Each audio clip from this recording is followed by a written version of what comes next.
Cheers to horror. Yeah, to horrors. Today on Juxtaposition Competition, we're going to be talking about Resident Evil 4 and 5 in honor of Resident Evil 7's release.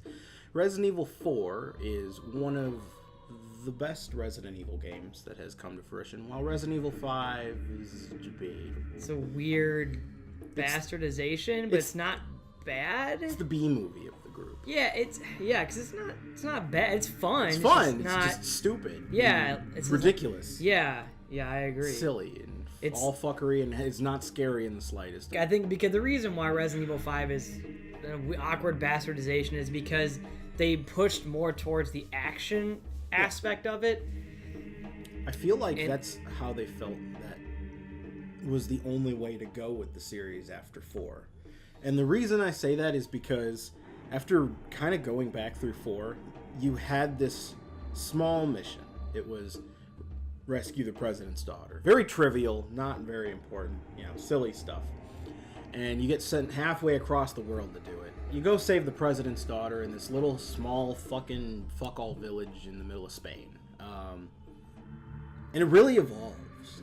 Like, you get to see just how terrible the Umbrella Corporation's reach has been. And first you just think it's a little village that's been infected, and it's kind of sad. But as you get into it, it's this much more insidious plot, and they have military-grade weapons and an entire religious cult behind it, and like money and treasures beyond one wildest dreams, and a lot of ambition. And it's just this huge conspiracy that unfolds before your eyes, which all started with you trying to save the president's daughter. Ultimately, I feel like 5 went more towards the action genre because they felt like they needed to go bigger and badder, and that's kind of how they did with 4. It was this steady build-up into this small thing led to this huge conspiracy, which kind of was how 1 went. I mean, you started with zombies, and it's like, what the fuck? Is it Satan cults? Is it fucking science gone wrong? And I mean, it was, but you ultimately come to this grand conclusion, and it kind of did the same thing, but out of a hodunky little village. Now they do the same thing by pulling the African route, but it's not going to surprise anybody anymore. It's like, well, yeah, obviously they have rich assholes backing this sort of shit. It's just an action game with clunkier controls. Like, I don't think it's going to be... The game isn't constructed in a very smart way.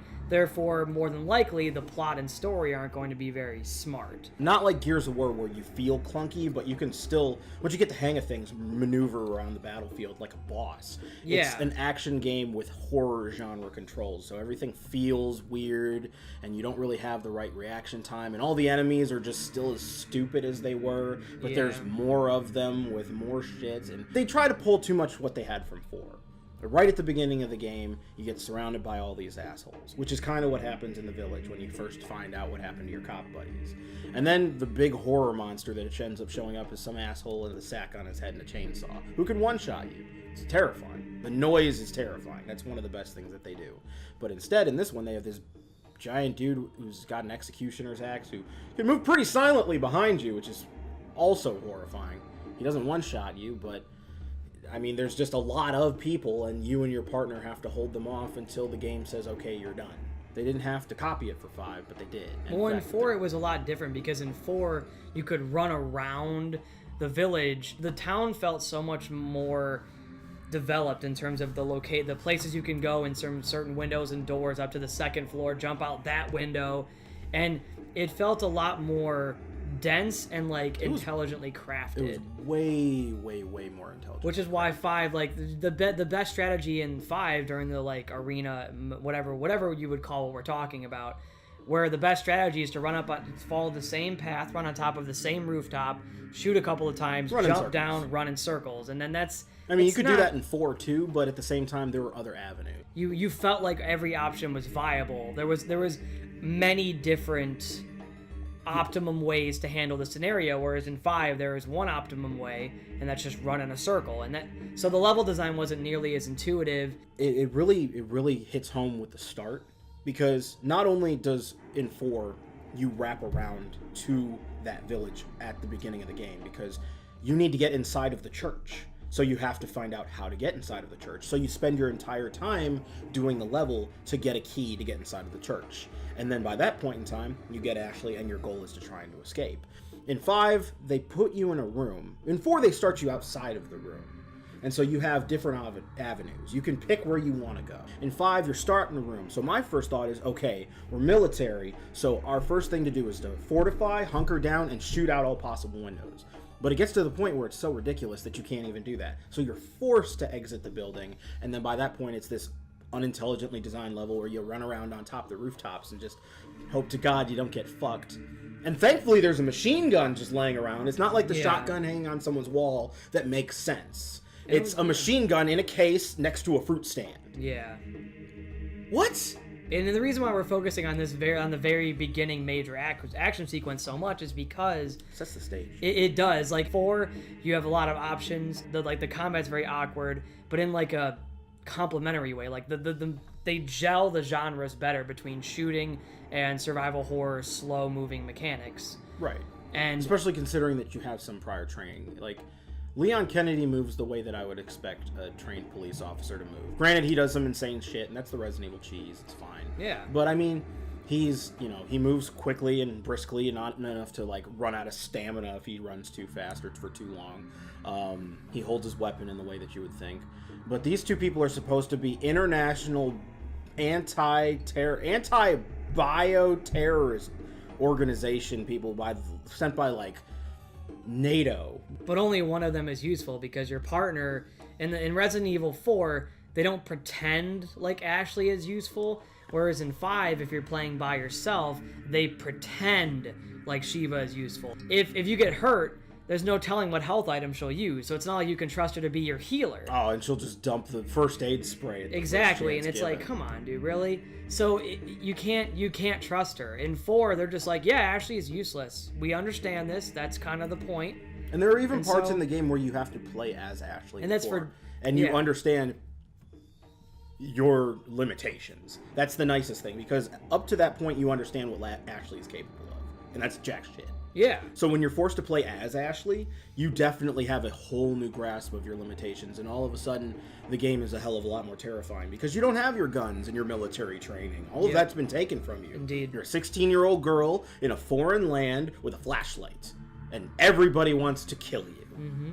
So Resident Evil 5, don't get us wrong, we like this game. Like, we have beaten it to completion on multiple occasions. Mm-hmm. This game is fun for us. On 2-player. On 2-player, yeah. It's not like one of us sits around and makes fun of the game while the other person plays it. Like, when we were talking about doing this, like, I booted up Resident Evil 5 for the first time on solo, and I'm like, I have never played this game by myself. It's horrendous. I remember even when I did the demo, I believe it had an online element where you could play with someone random. Mm-hmm. And I ended up doing that because I'm like, fuck yeah, that's awesome.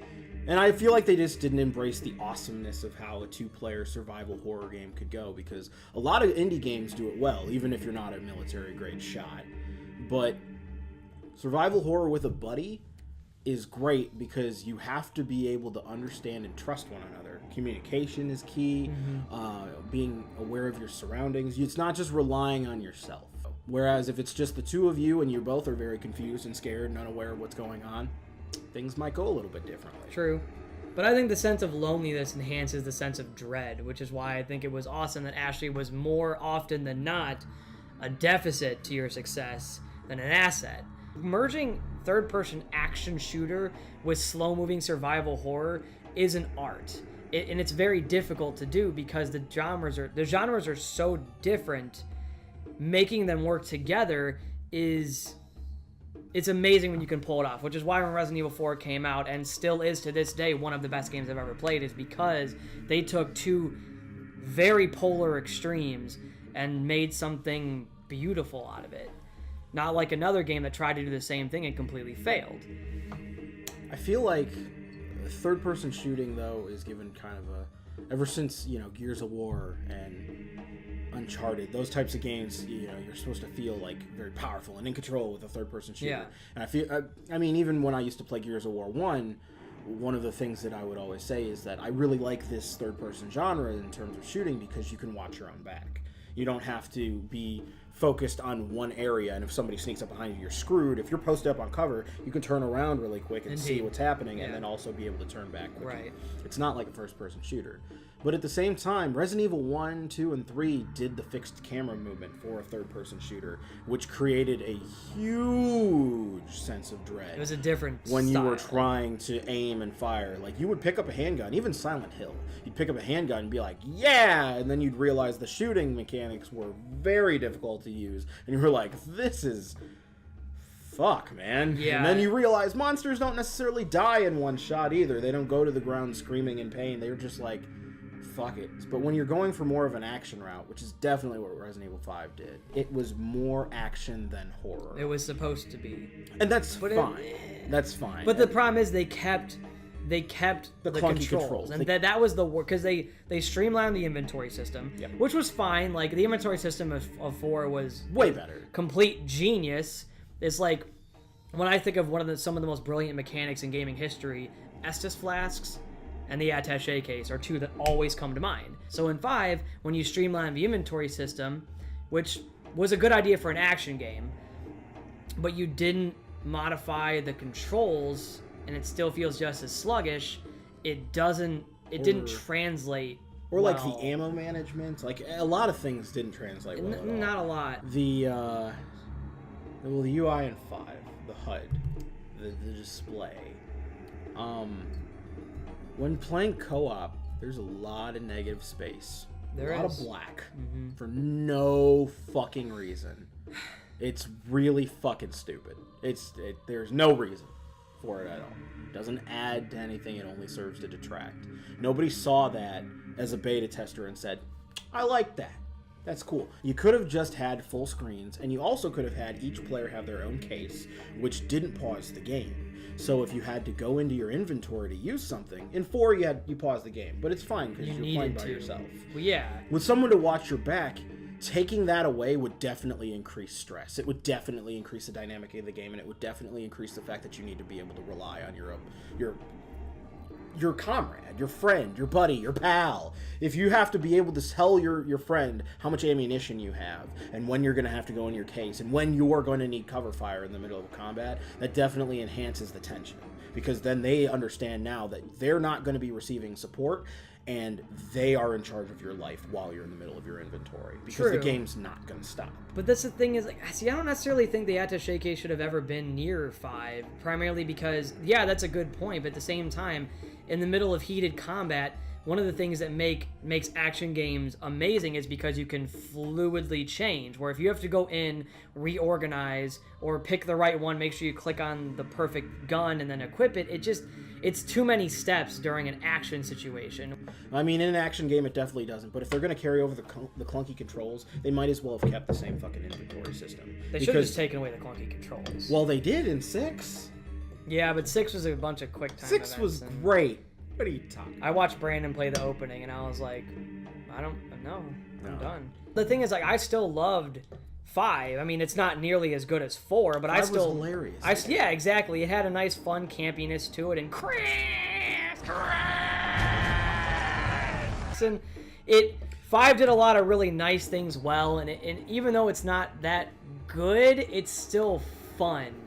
And that, like I said, the story, it's not... It's whatever. It's fun. It's fun. It's just bad. Stupid. I don't know. So stupid. This game, the best comparison I can make for it is it's like a B movie. It's like a really terrible B movie. It's fun to watch with friends and alcohol. Yeah. Doing both of those, playing it with friends and alcohol, it's a lot of fun because it's just funny and it's fun. Resident Evil 5 wasn't a bad game. It was a bad game, but it wasn't a bad game. Yeah, exactly. Whereas Resident Evil 6 was a bad game on top of and then a bad game, followed by it being a bad game. Yeah. So the boss fights were both much more action-y, which I thought was really neat. But when in 4, when you fought a boss, you had to, like, what I always did was I would bring a boss killer in my inventory, so like a revolver or an RPG, usually a revolver. And what I would do is I would always have the revolver on me with 6 shots, but then I would never pick up ammo for it. So, like, it was my own little boss killer, and if I would ever run out of ammo for it, I would just upgrade the maximum capacity, which fills your gun. I did that all the time. That's true. So that's what I would do. And so like You're- it's about resource management and the fact that like I chose to set aside 9 slots, however many slots the revolver takes. I think it's 9 slots. Whatever. Just to kill bosses efficiently was so much fun. Boss killing, I felt like 4 started well, and for me, Resident Evil 4 and 5 both fall off with bosses because they both start very well. El Gigante was very well built up, and it was very scary, and it was very well done. It is the rain, and the thunder, and the boom boom, and the wolf, and all that fun shit. It was great. And then the Ouroboros, though it looked comical and ridiculous and stupid, you got a good understanding of how devastating it was. And the only way to kill it was with fire. Yeah. And you had to lead it into a chamber of fire and light it on fire. And one of your teammates had to be bait. And that was fun. Yeah, that I was agree. really well done. I agree. It was a lot of fun. And then you get into these boss fights that are just like, okay, the weak point, shoot it and don't get hit. And that's just how both of the games kind of devolve. Yeah, and I didn't really like that very much. 'Cause I mean, like you said, House of the Dead. It takes a lot House from of the House Dead. of the Dead in that respect. So your best friend, number 4 in Resident Evil 4, in the 4th game of the Resident Evil series, in the one that is stated with the 4th number in the letters of numbers, there is a man who sells you guns. And this guy is great. He adds to the cheese. You don't know him, you don't know his name, you don't care. He just gives you the tools that you need. He buys your beautiful gems and your pieces of artwork in exchange for killing tools. And it is an incredible little thing in the game that's just nice to have. In 5, you have in-between missions. Yeah, it would very... Okay. That's it. Like you not sell, exciting. you sell your. There's a certain number of treasures. Treasures aren't meant to be found and enjoyed. They're meant to be found in a sequential order that they'll mark off on a different screen for you, and they'll gray them out once you've gotten them and sold them, and then you sell them to Blank, and Blank will give you money for them in some currency that shouldn't, who cares, and then you buy guns from Blank with the money that you've gotten from Blank to do things. It's so immersion breaking. Like it's not even in like a fun way. Like It's kind of cold. it's very cold. That's all it's it is. just Cold. it's just all right, go. The thing is about 4 too is not only did it add to like the character of the game, when you found him, you sold him all your shit, and pure then giddiness. and then you would continue the level, and then you would, well, I just got a bunch of shit from clearing this level. Do I want to backtrack and sell it all because I want that upgrade that I've been saving up for, or do I keep going and muscle through it?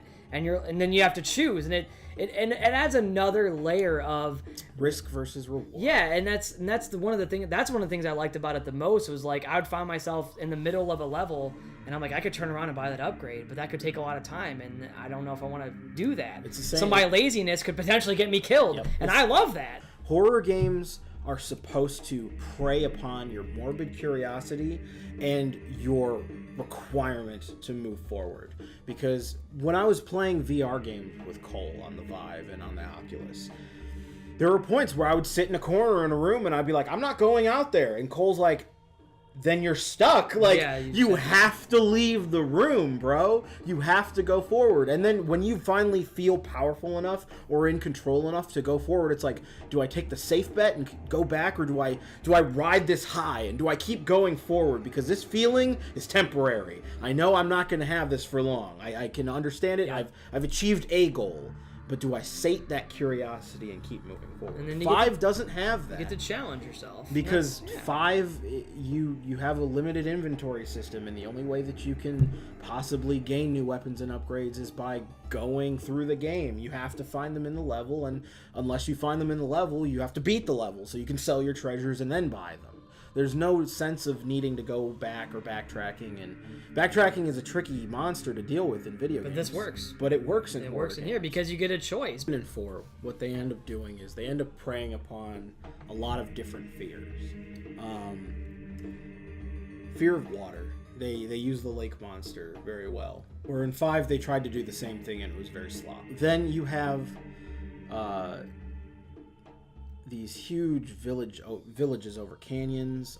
You've got this fear of heights, that you could be shot or knocked off at any point in time, and these like long rickety elements. And I mean 5 shares these similar level design elements, but they're not incorporated as cleverly. I mean, you've got these huge flying boss monsters on the cliff sides that I don't remember much about, but it's over like this really nicely looking sunset village and or military compound or whatever the fuck it is. And I mean, it's not as scary. Fighting El Gigante in the dark was scary. And fighting El Gigante in the dark while you're on the back of a Humvee with a 50 caliber is not scary, because just because it's dark, you've still got a 50 caliber and you're sitting on what could potentially be the next evolution to a tank. It's not scary. Yeah, plus there's no like tight corridors, because when you're fighting El Gigante, you have to like run down this tight narrow pathway, because you know there's only one way you can go. If you have the wherewithal to turn around and shoot the rocks down on him, good for you, but if you don't take that risk, he could catch you. It's just, there's a lot of different elements to when it comes to just it's dark that really add to the fear. It's not even because like dark, the thunderstorm, dark, cramped, cold alone. There you have to incorporate all. It's got a lot of layers, and then when you incorporate it into gameplay elements, where like when you're sitting on top of a machine gun, all you have to do is shoot at him. Whereas when you're running down a narrow like mountain ravine or whatever the fuck it is, you have to turn around, which stops your forward progression, and shoot rocks. And if you miss, you took that calculated risk and then fucked up, and then okay, well you're fucked. And then you have to decide, do I try it again, or am I just going to keep running? And it's so much, there's so many more layers, and there's so much more craftsmanship when it comes to genuinely hammering home the fear. And when 5 turned into mostly an action game, which is what it is, a lot of those fear elements are stripped out in lieu of just, I don't know, like just more shooting things, just not in a clever way. That's okay for this to be an opinion thing, because... You know, well, this whole thing is drinking. No, we use a lot of facts. We use facts to back up our opinion. Yeah, but if we didn't have an opinion, I could say that Resident Evil 4's clunky combat really fit the atmosphere, and in 5, the clunky combat didn't. That's a fact. That's not an opinion. That's how it works. I mean, I'm sure someone out there is going to say this. Yes, but and every fucking person on the internet, it's your opinion. The sky is blue. Your opinion. Your opinion. No. You can cut this part out, but like stupid pieces of shit on the internet that say that's your opinion because I don't like it. You're being a shithead, especially fucking Phil. Yeah, dude, fuck that kid, dude. Don't try to pass up your opinion as fact. It's like, bro, did you watch the same movie I watched? Seriously? So no, absolutely not. I do not respect those people who say that's just your opinion because they don't like what you said. It's a fact. If you played the game, you'll understand.